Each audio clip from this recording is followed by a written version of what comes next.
El ángel de la muerte y el eco del vacío, los experimentos de Mengele. En el corazón del mayor horror industrializado del siglo XX, hubo un hombre que no se conformó con la simple aniquilación. Joseph Mengele, el ángel de la muerte de Auschwitz, buscó algo más.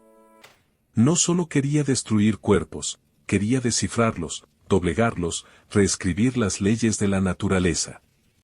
Sus experimentos son un catálogo de tortura disfrazada de ciencia. Pero entre los testimonios de los supervivientes, surgieron relatos, anomalías, fragmentos de memoria que hablan no solo de crueldad, sino de algo que se resiste a la lógica. Algo que incluso los manuales de tortura más exhaustivos no pueden explicar.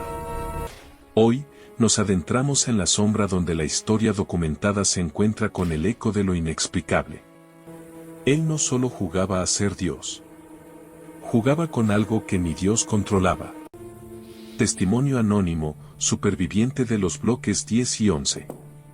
Joseph Mengele, doctor en medicina y antropología, llegó a Auschwitz-Birkenau en 1943. Su obsesión, alimentada por la pseudociencia racial nazi, se centró en los gemelos, enanos, gigantes y personas con anomalías físicas. Su laboratorio eran los barracones 10 y 11.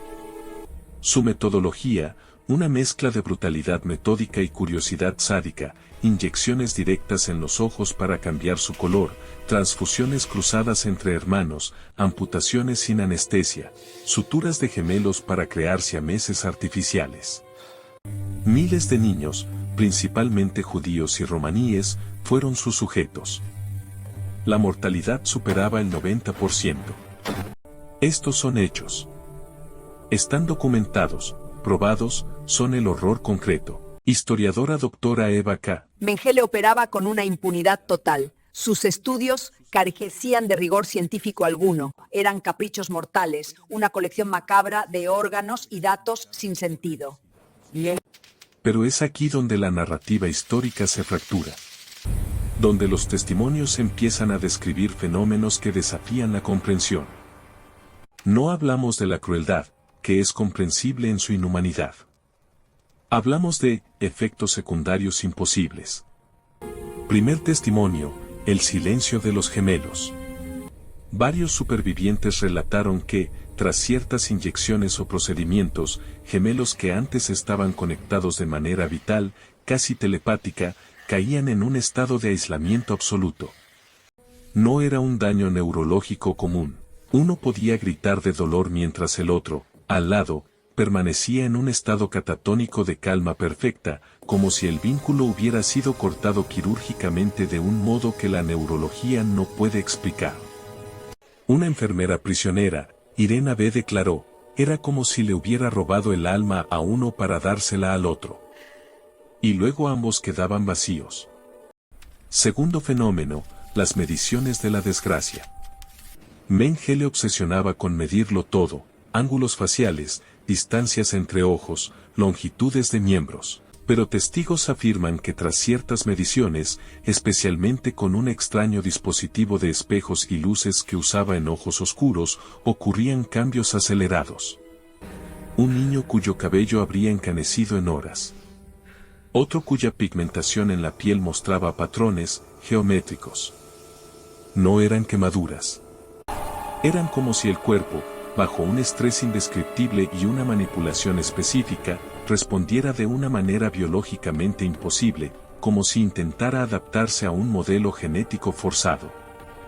Y el tercer eco, el más escurridizo, la habitación del eco.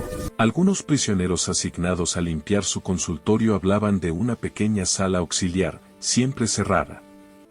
Decían que, si se ponía el oído en la puerta, no se escuchaba silencio, sino un zumbido, un sonido que no era de máquinas. Un sobreviviente, Miklos N. juró que ese zumbido respondía. Que si uno susurraba números y Mengele estaba obsesionado con números y secuencias, el eco devolvía un patrón diferente, una secuencia alterada. Como si la habitación misma hubiera absorbido la lógica distorsionada de los experimentos y la estuviera repitiendo.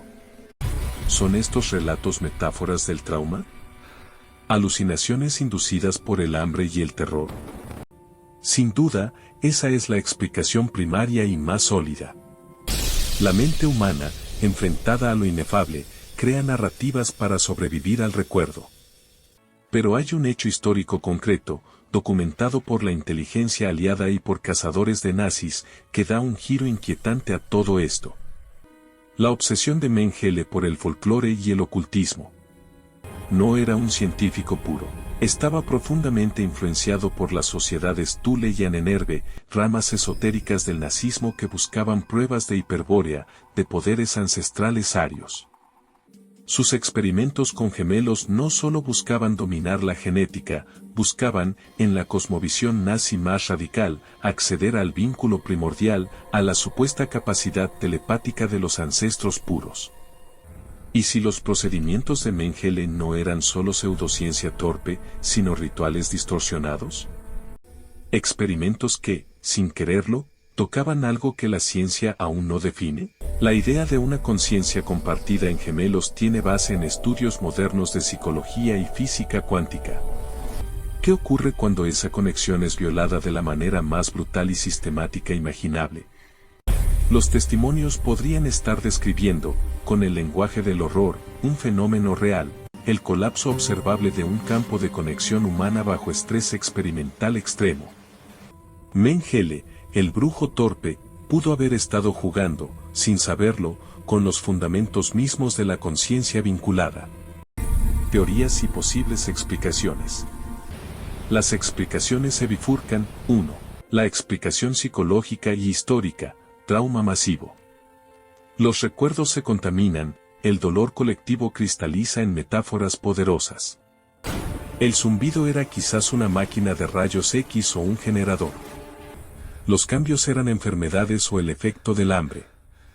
La historia nos da todas las herramientas para entender esto como atrocidad pura. 2. La explicación paracientífica, que si el trauma extremo, aplicado con una metodología específica y obsesiva, puede generar residuos perceptivos. Algunas teorías de la psicología transpersonal o de la física cuántica sugieren que la conciencia puede interactuar con el entorno. Auschwitz era un lugar de energía psíquica negativa inimaginable. ¿Pudo esa energía, concentrada en un punto como el laboratorio de Mengele, dejar una especie de imprint, una grabación distorsionada que algunos percibieron como eco o cambio físico acelerado? 3.